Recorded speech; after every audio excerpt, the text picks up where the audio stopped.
Hey guys, welcome back to Tiny Disneyland. This is going to be update number 5, and you see before you the Sleeping Beauty Castle. So this update was kind of there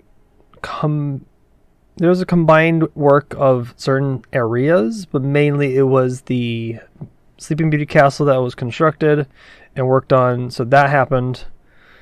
And I worked on some other key areas to kind of get me started to working on multiple areas. Maybe at the same time, it depends. I haven't really decided. I'm just going with the flow of inspiration.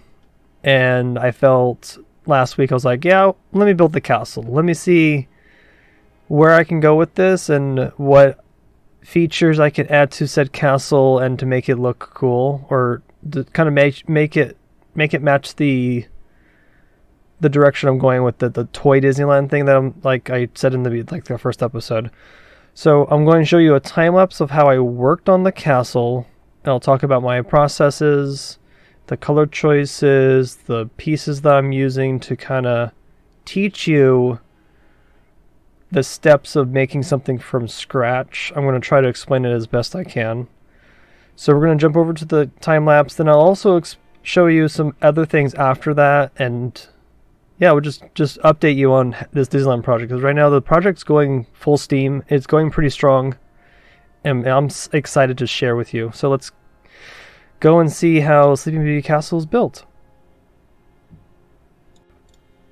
Okay, let's get started with the first thing to do with the castle. So already set in front of what you see in front of you is I already basically started working on some of the walls and like some of the defenses of the Sleeping Beauty Castle, but I wanted to change the color of the stone a little bit. So when I was looking at some pictures, there's a couple different renditions of Disneyland's castle, but the more recent rendition is this more cartoony Fantasyland look to it, and I wanted to make it more toy-like, and that's kind of the objective here, because with calling this project Tiny Disneyland, it really helps with the imitation and the make-believe of this game, and it helps with building, because it's just more fun this way. I find it more fun this way, making things up and doing your own thing, and this is just the fun thing about this build.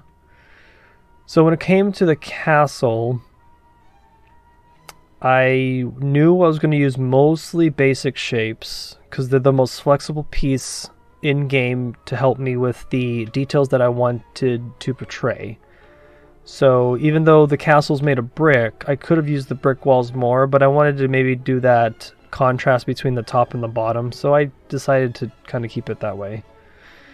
And with a castle of this scale, I needed to, I had to figure out my scale again, because the Disneyland castle in real life is actually the smallest castle out of all, 1, 2, 3, 4, 5 castles. Let's go through them. Ready? Okay, Disneyland, Walt Disney World, Paris, Tokyo, Shanghai, Hong Kong. So there's 6 Disneyland castles, and out of those, Disneyland is the smallest. So I had some fear about it being too small. I couldn't get some details out of it, but I'm overall happy with the execution I did with this castle.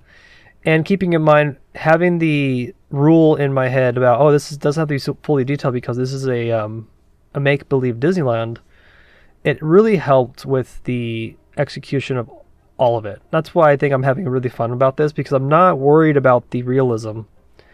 I'm more about the artistic flair interpretation of what I want a Disneyland to look like. And it's just a fun experiment and a fun exercise for me as a builder to just experiment with. And I encourage you guys to try that too, because I think builders, you learn a very valuable lesson when you do the artsy-fartsy thing. That's the term, right? Like, you do artsy-fartsy, you do your own little thing. I think it's really nice to have that, because it gives you more, it pushes you out of your comfort zone. There's problem solving that needs to happen. Like for this project right now, being a tiny Disneyland, I am trying to represent Disneyland, but it turns into now a problem solving problem because I'm trying to use the pieces that are allotted with me and then to try to make that thing. So with the castle, I knew that it was going to be out of basic shapes. I'm using some pillars and some types of roofs. Like for example, the arch that you see in front, the orange one, I knew that going forward I needed that arch because I like the idea of having that arch. Is kind of very simple. And changing it to that gold color actually really pushed itself out. Can't really sit like, again, building in Parkitect is very abstract in some ways. So you can see me here, I'm building, actually I made this time up slower so you guys can see what I'm doing, just to help you identify parts, because I've been picking up my time lapses a little bit, just because I have so much footage when it comes to building. But in this way, like when I build a custom build like this, a custom building like a castle or a boat or a car, whatever it is very a tedious process because I am deleting and placing blocks and pieces to get the feeling I want, because nothing's like nothing is instant, especially when a project like of this scale. So experimentation is very important because it shows you, because I'm a visual learner, I have to see what it looks like before I make a decision. And then I ask myself a couple more questions like, okay, do I really love it? Does it help me portray the thing I'm working on? If not, we delete it, we start over. It's kind of like an algorithm. You kind of go into steps. So I kind of did the same thing here. I'm trying to make it look like the Disneyland castle, but it's not going to be accurate. And I knew in my head that I'm going to remove details to... Well, I would remove details because I knew the pieces couldn't accomplish it. Like in my... I think the second episode when I was talking about Main Street, I skipped Penny Arcade because... Not Penny Arcade, it was Crystal Arcade because it had a very circular window. I can't make that in Parkitect Vanilla. Modded Parkitect, I know I can. But in a vanilla state, I was like, no, I can't do it. So I'm going to remove it. Just make it easier for myself and to move on. And again, my Main Street's also small, so that's fine. So like details for like this castle, I knew that my roofs wouldn't be as high peaked as they should be because the pyramid piece is the highest peak we got, and we only have two roof sizes. It's 45 and I think 27 degrees. I might be wrong about the 27 degrees, but I know it's like the 27, 22-ish degrees roofs, but I would call actually they should actually be called half tile and full tile roofs because everything is done in tile, what was it called? Tile height, because regardless, I'm getting sidetracked. So I knew those roofs were my limiters, so I knew that my roofs wouldn't be as accurate to the real castle, so I let that slide and just build the castle that I can to represent said Disneyland castle. Color choices here are your typical... So I went with a bluish gray for the stone because the castle right now, as it sits, is colored like that, and then has a pink... Yeah, it has a pink exterior with a gold trim and some tan stone accents. So I'm kind of imitating the current castle's look. But I also took really big inspiration from the recent Lego set. There was a miniature Snow White... no, not Snow White. Sleeping Beauty's castle that was released a couple... I think like 6 months ago. It was a set. It's a very small little set. It's like a miniature Disney castle because they came out with a miniature Haunted Mansion. And so I took pictures from that and I looked at it, I'm like, oh, look, the color scheme. I like it. So I kind of just mimicked it. Again, the really strong resource, especially for Parkitect, is Lego sets for some reason because they are like hand-to-hand the same product.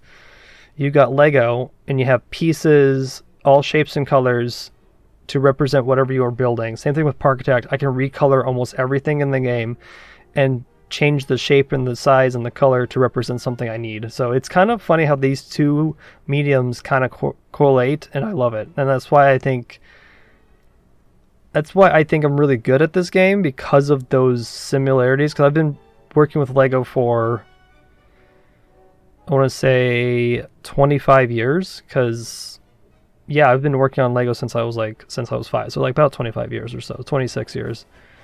And so when Parkitect came out, I was like, yeah, I can do this. It's like Lego. So I just kind of want to imitate. It's just with Parkitect, it's unlimited parts versus Lego. I have to, buy parts regardless. I digress, but I was just like, this is my Disneyland. I will see what I can do with these parts and have fun at it, because I'm not going to stress about not having the right, not being accurate. And again, that's the whole point of this project. So as you can see, the castle kind of growing. It's kind of taking shape. I am also bouncing from different sizes here and there. I'm not necessarily focusing on one thing. Again, that's how my brain works. I'm kind of just like all over the place. What am I going to do here? Oh, what am I going to do there? I'm just trying to get my bearings. And honestly, when I build very frantically. I don't build straight. And it's okay to build like that. Don't be embarrassed how the process you do it. As long as you get to the end product of what you love and what you like about your project, you're good. It doesn't matter how you do it. It really doesn't. So that's what I did here. You can kind of see the shapes that I'm mostly using are cubes, pyramids, cylinders. I use a couple cones. Yeah, the cones are basically for the turrets. The new iron pole that we got from the 1.10 update, that's been really cool to use as spires. I really like that shape, and I can make it. I think it's a great shape. And so this has just been, it's been a fun build. And this castle is, there are some things about this castle that are a little out of proportion, but there's a reason behind it. Again, with the toy aesthetic that I'm going for, I made the main spire, or the main spire of the castle, the highest one, a little taller than usual. Because I want it to be tall. I don't need it to be short. And I'm also trying to fight, I think I was trying to make it taller because I was fighting Matterhorn, because Matterhorn's quite large. But at the end of the day, I don't care if Matterhorn's really gigantic, because again, this is a toy Disneyland. It doesn't matter. As long as my castle looks pretty representative of what the Disneyland castle is at Disney, I'm happy. It looks pretty nice. And having some of the new parts really help, like the hexagon piece is really useful right now. Oh, the new roof piece, the blue one that's on the edges of the top of the building. Those are really cool roofs. Really nice to have those new roofs. They're like the hexagon ones. Those are nice. The hexagon pyramid style ones. Having the new Taurus ring pieces. Those are really neat to have. But as you can see, the castle basically is going to dictate my Fantasyland, because how big I made my castle. Because the show buildings for the dark rides are attached to the castle, because those are all original from 1955. So I'm trying to dictate where that's going to go. You can kind of see I outlined some of the roofing, the walls for those show buildings. Those will probably change when I actually start working on those rides. Now I want to talk a little bit about those a little bit. Like the main idea for those dark rides is to have a cutout on the roofs or on the side of the walls to show one scene from each dark ride. That's the plan. Cross our fingers that works. But all else fails, if the plan doesn't work, I can always change it and deal with it, right? This project's not supposed to be that rigid. Again, it's supposed to be fun. The fun part is I'm making Disneyland. Let's make my own Disneyland. Let's make it imitate. Let's just make it fun. I think it's going to be great. So you can kind of see the castle growing. I'm adding some more parts. So more shapes and cubes, cylinders. And it's just the castle's finally getting its image and its personality. And that's kind of the point of all of it. So you can kind of just see, I'm just messing with some blocks here, getting some edges for the turrets, or the battlement, that's what it's called. I forgot what it's called. And then kind of making an outline of where the buildings are going to go. That's going to be a later project, later update video. Because the main objective is also to work on the hub area more and update it and fix it up. And then I can kind of just spread around to the other parts of the park. And that's kind of the plan. I'm going to bounce around a lot, actually. But the inspiration, I got the inspiration hit because I wanted to do the castle. Just wanted to see, because the castle is very iconic for Disney, right? And I wanted to do it properly, and I think I did a very well execution of the castle. And it looks wonderful. So I'm going to let this run out, end this little time lapse very soon, and then I'm going to show you some of the other additions I did around the hub and or the park, just to, because there's background things I'm doing in the background just to do. So I'll go show you that right now. Okay, here we are. Here is the Sleeping Beauty Castle in all her glory. So the things that I did after I did the time lapse, I did some more work periodically because I would come in, I have an idea, do it a little bit, and then log off and do something else. I kind of did that periodically. So I added the star compass in the front where they hid the time capsule for Disneyland. I'm not sure when that's supposed to open. I know it's supposed to open soon. I don't remember the date. But if someone knows what I'm talking about, leave a comment somewhere, because I know that there was a time lapse, a time capsule. But regardless, I made the compass, I made the little plaza area in front smaller than it should be, but again, this is a tiny Disneyland. Some details on the castles, that I don't think I added anything else besides, I think, this shield to represent the Waltz family crest. That's all I did, I think, was that, just to show that off.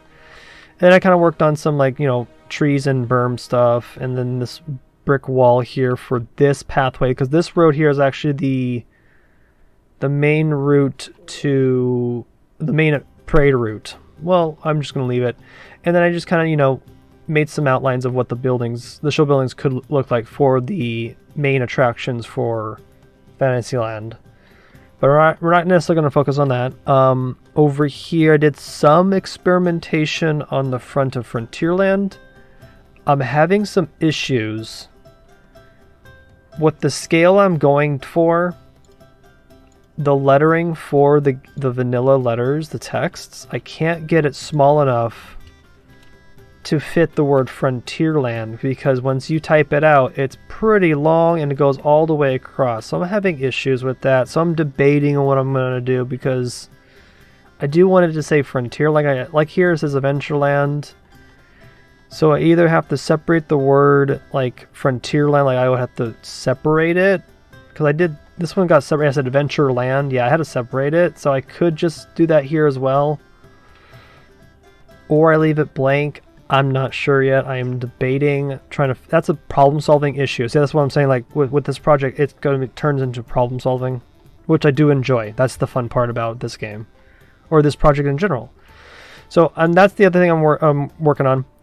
The other thing I worked on was the front of Tomorrowland got some updates. So I added the rocks that are in front. So the funny thing is, since I've been going to Disneyland for eons now, I haven't been since 2015 because I gave up my annual pass. But when I was a kid, I went weekly, and I went like twice a week for Disney. I was like a Disneyland fiend. I loved Disneyland. I know everything about it.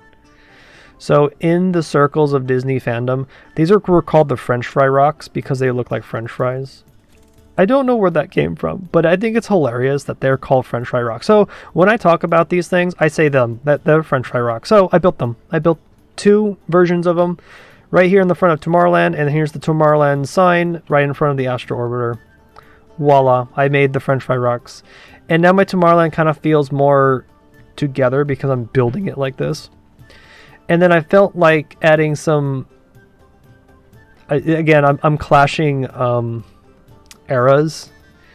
And I love the idea of clashing eras because, again, this is a toy Disneyland. It's everything that I love about Disney that's in one park. So again, I'm having People Mover, and I'm also having the Monsanto's House of the Future, because I don't care for what was there before. So the order of things, that this little plot of land only was empty for a while until they put the House of the Future in.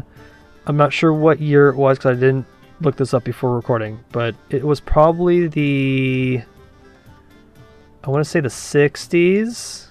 Probably the 60s or the 50s. I don't remember. Regardless, that was built first, and then they demolished it, and then they made Ariel's Grotto, which had a statue and a meet and greet for Ariel, and then it turned into Pixie Hollow. That was a meet and greet for Tinkerbell. I don't care for Pixie Hollow or Ariel's Grotto. I don't care. They're nice places for kids who want to see those characters, but I don't think it's important for my Disneyland. So I went retro and I decided to build myself a Santos House of the Future. You can go Google it. It is a fun little build. It is a fun and weird attraction of Disney. Again, it was like a tour of the House of the Future, and it's just hilarious. And the funny thing about the fun fact about this House of the Future is that when they were destroying it, because the house was made of plastic, which is the crazy part, they tried to wreck it with a wrecking ball, and the wrecking ball just bounced right off of it. That's hilarious. So they had to torch it and cut it into 4 pieces before trucking it off site.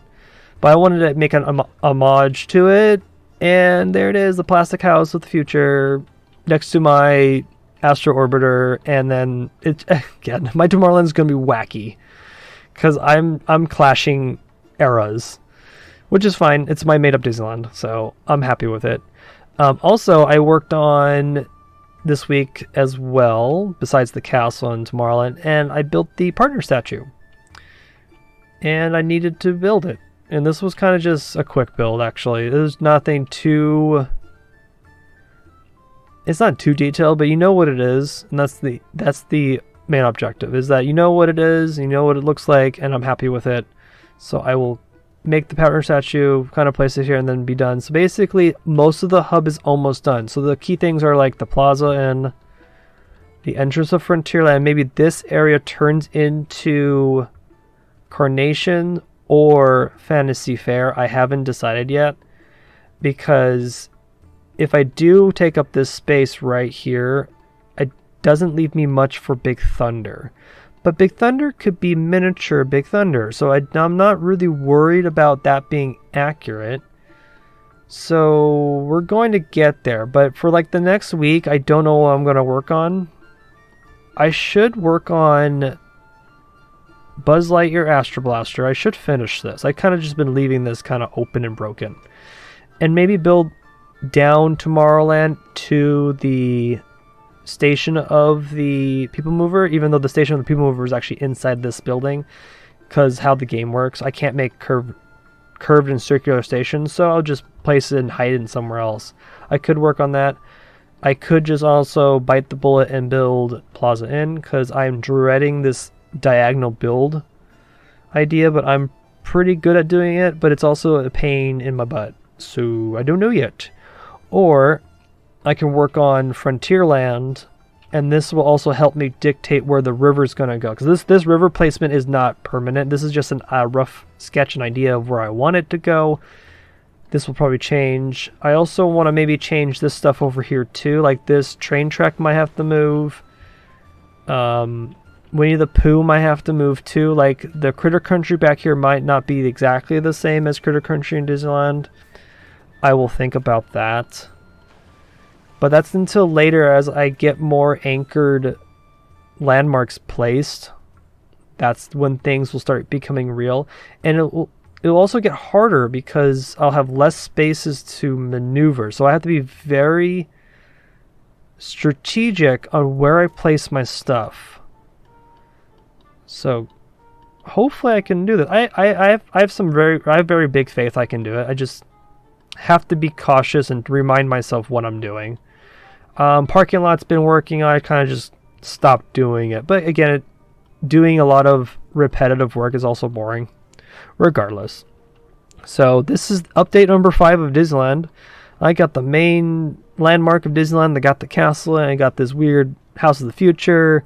I think this area just looks pretty nice now, and I'm loving how this is looking. So let me know what you guys think. Maybe you have some suggestion ideas of what else I can add to this Disneyland, because if I'm clashing time periods, man, we can add whatever we want at this point.